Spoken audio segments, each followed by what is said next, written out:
This is the new Tesoro Mojave. It's a 12 kilohertz detector, 2.2 pounds in weight, very, very lightweight, 1 9-volt battery, 7.2 inch concentric, even though it's branded as a 7 inch, but in actual fact, if you measure it out, it's about 7.1 or 2 millimeters there. But an excellent detector. It's got a new high and low ground condition setting to enable you to judge whether or not the ground is contaminated. So you literally turn it on. It's going to be loud for a second as it self-checks the battery. We're just going to give it a quick whirl here, and we're going to do what the instruction manual says. So we're going to go to a preset 4. The discrimination should be off. My ground balance, ground conditions actually, it says, should be low, and it says to bob the coil up and down a few times, and if anything happens, we're in trouble, but nothing's happening. So all in all, it's a good little detector for a couple of $100. So we're going to put it through its paces in the next few videos, so stay tuned and we'll see what develops. I'm just going to dial in a bit of sensitivity here. Let's go to the tip.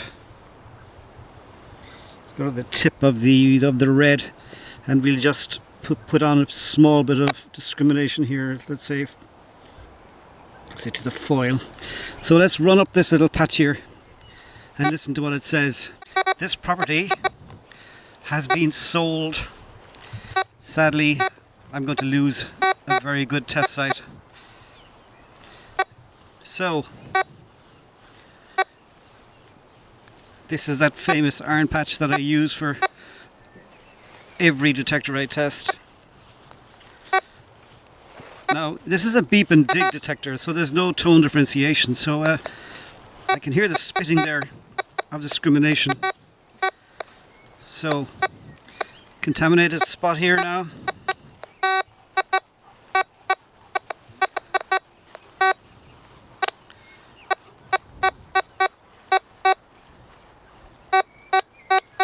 That sounds like a target. So we'll turn up our discrimination here.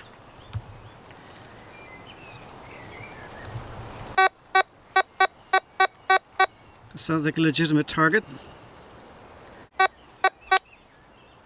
Now we have no pinpoint in this Mojave. No, it's rejecting alright. No, there it is.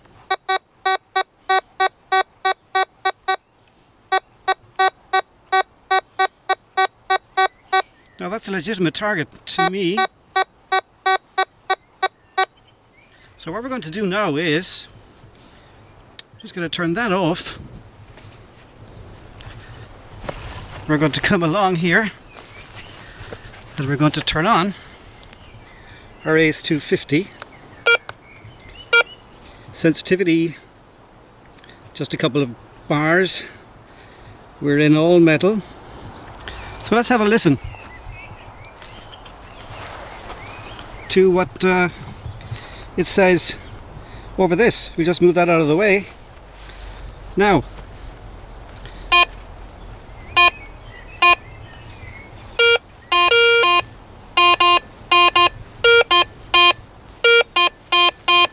so we're getting mixed messages there. Bell ringing.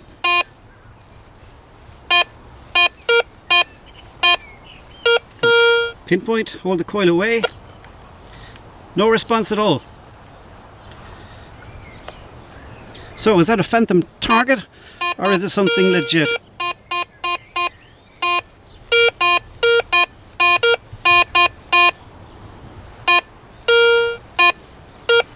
So the only way to find out is to dig.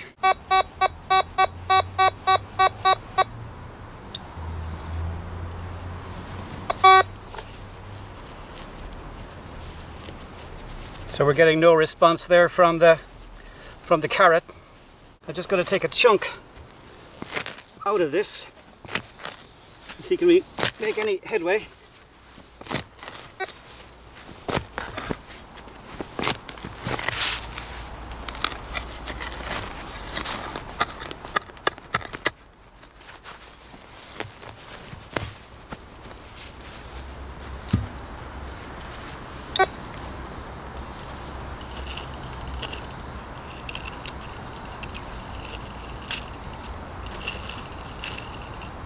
Yeah, I'm getting a response. Something big. And across the diameter of the hole. So let's just delve a bit deeper. And whatever it is, it's out. Just have to sift. And there it is. My good God Almighty. Look at that. It's not a coin because there's a hole in it. It's actually a washer. So how about that? A washer. So I'm not surprised really because of all the bolts and things I've pulled out of here. And that hole is not registering. Yes, it is, just slightly there. So isn't that interesting? Well done to the Tesoro Mojave. But this is a common pull tab, and there are plenty of them still left, whereas the old ring pulls have been taken out by now. Few of them remain. But what I like about it is, with this discriminator,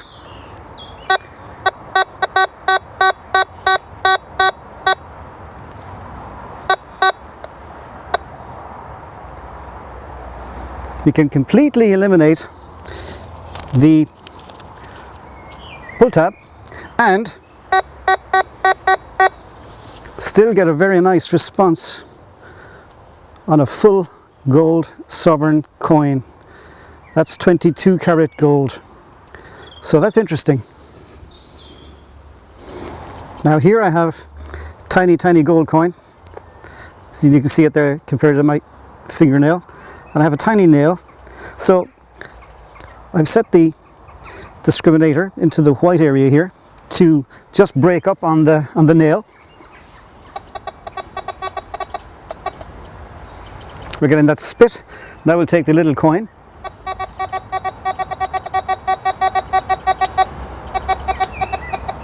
And it detects the coin. I have the nail behind the coin, so let's see what happens now.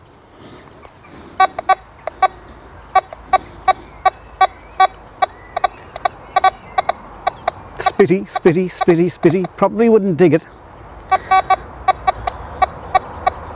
Take away the nail again. Nice response off the coin. So we'll put the nail in front of it again.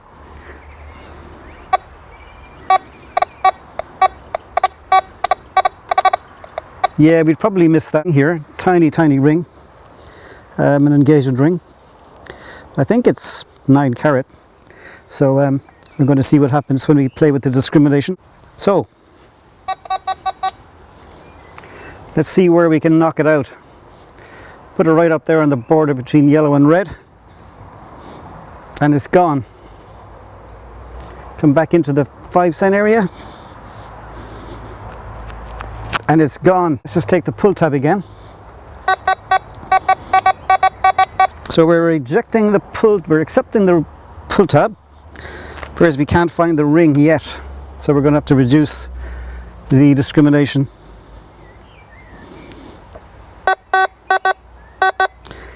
To there. So it's right on the border between the white and the yellow color zones. So just be warned not to use too much discrimination when you're searching where rings might be found. This is a well-worn shilling. You can probably afford to crank your discrimination all the way up.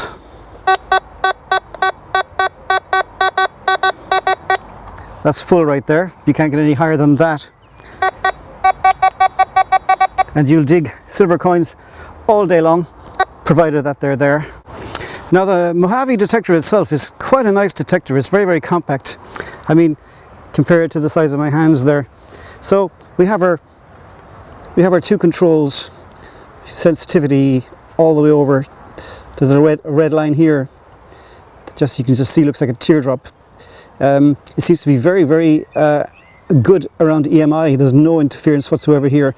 Then we have this new high-low ground conditions button. Flick it up if you're in mineralized and down to low if you're not. And then you have these colored zones. You have this white which relates to iron and foil.